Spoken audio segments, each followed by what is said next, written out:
Hi! Hello! Welcome to my channel. So, ఈరోజొచ్చేసి మనకి చాలా మంచి బ్రేక్‌ఫాస్ట్ అండి. సో, మనం ఇది డైలీ తినగలుగుతాము ఇలా అయితే చేసుకుంటే. సో, చాలా హెల్త్‌కి కూడా చాలా మంచిదండి. సో, దానికోసమని మనం ఒక బౌల్ తీసుకొని అందులో కొన్ని ఓట్స్ అయితే వేసుకోవాలండి. సో, ఓట్స్ రెసిపీ అండి. సో, చూడండి దాంట్లో ఒక బౌల్‌లో కొన్ని ఓట్స్ అయితే వేసుకొని మంచిగా మిక్స్ చేసుకోవాలండి.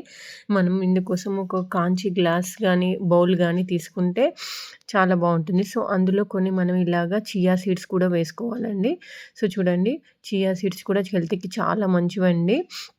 సో, ఆ ఓట్స్ అండ్ వీటిని మిక్స్ చేసుకొని మంచిగా అందులో కొన్ని మిల్క్ పోసుకోవాలండి. సో, చూడండి ఇలాగ మిల్క్ వేసి మనం దాన్ని మంచిగా ఇలా మిక్స్ చేసుకోవాలి.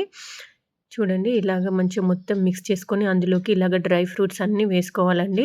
సో, ఇందులోకి ఇంకా మీ దగ్గర ఏం డ్రై ఫ్రూట్స్ ఉన్నా వేసుకోవచ్చు. ఎస్పెషల్లీ అయితే దీంట్లో డేట్స్ అండ్ చెర్రీస్ వేసుకుంటే ఇంకా చాలా బావుంటుందండి. బట్ మాకైతే ఈరోజైతే డేట్స్ అయితే అయిపోయాయి. సో, అందుకని అవి వేయట్లేదు. సో, మనకి నైటే ఇలాగ మనము హనీని తీసుకొని దాంట్లో మంచిగా కొంచెం హనీ వేసుకొని దీన్ని కూడా మంచిగా మిక్స్ చేసుకోవాలండి. చూడండి మనకి హనీ ఎంత కావాలో అంత సరిపడేంత వేసుకొని సో, దాన్ని ఇలాగ మిక్స్ చేసుకోవాలి.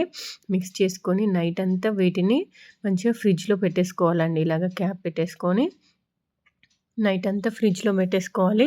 సో, మార్నింగ్ లేచేసరికి చూడండి ఇలాగ కొంచెం మొత్తం వెట్ అయిపోతుందండి. మొత్తం దగ్గరకొచ్చేస్తుంది. సో, దాంట్లో కోసమని ఇంకొంచెం మిల్క్ వేసి దాన్ని ఇలా కలిపేసుకొని దాంట్లో మన దగ్గర ఏం ఫ్రూట్స్ ఉంటే అవే అండి చిన్న చిన్న పీసెస్ లాగా చేసేసుకొని దాంట్లో వేసేసుకోవాలండి. చూడండి నా దగ్గరైతే బనానా ఉంది. సో, నేనైతే బనానాని ఇలా స్మాల్ స్మాల్ పీసెస్ లాగా కట్ చేసేసుకొని అందులో వేసేసుకుంటున్నాను.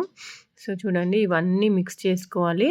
సో, నా దగ్గర గ్రేప్స్ కూడా ఉన్నాయండి. సో, అందుకని గ్రేప్స్ కూడా వేసేస్తున్నాను ఇందులో. మంచిగా వాష్ చేసుకొని గ్రేప్స్‌ని ఇలాగ చిన్న చిన్న పీసెస్ లాగా అయినా కట్ చేసుకోవచ్చు. లేదా చిన్నగా ఉంటే డైరెక్ట్ కూడా అలాగ వేసుకోవచ్చు. సో, ఇంకా మన దగ్గర ఎలాంటి ఫ్రూట్స్ ఉన్నా కూడా వేసుకోవచ్చండి. ఎస్పెషల్లీ పొమోగ్రానేట్స్, చెర్రీస్, హ్మ్, డేట్స్ ఇలా ఏమున్నా అన్ని ఫ్రూట్స్ ఇలాగ వేసేసుకొని సో, ఇలా మిక్స్ చేసుకోవాలి మొత్తం. సో, మనకు కావాలనుకుంటే ఇంకొన్ని మిల్క్ కూడా చేసుకొని క్వాంటిటీకి తగ్గట్టు ఇలాగ మిక్స్ చేసుకోవాలి. సో, ఇది డైలీ మార్నింగ్ బ్రేక్‌ఫాస్ట్ లాగా తింటే మనకి హెల్త్‌కి చాలా మంచిదండి. సో, దీంట్లో అన్నీ కూడా మనకి మంచి ఐటెమ్స్ ఉన్నాయి.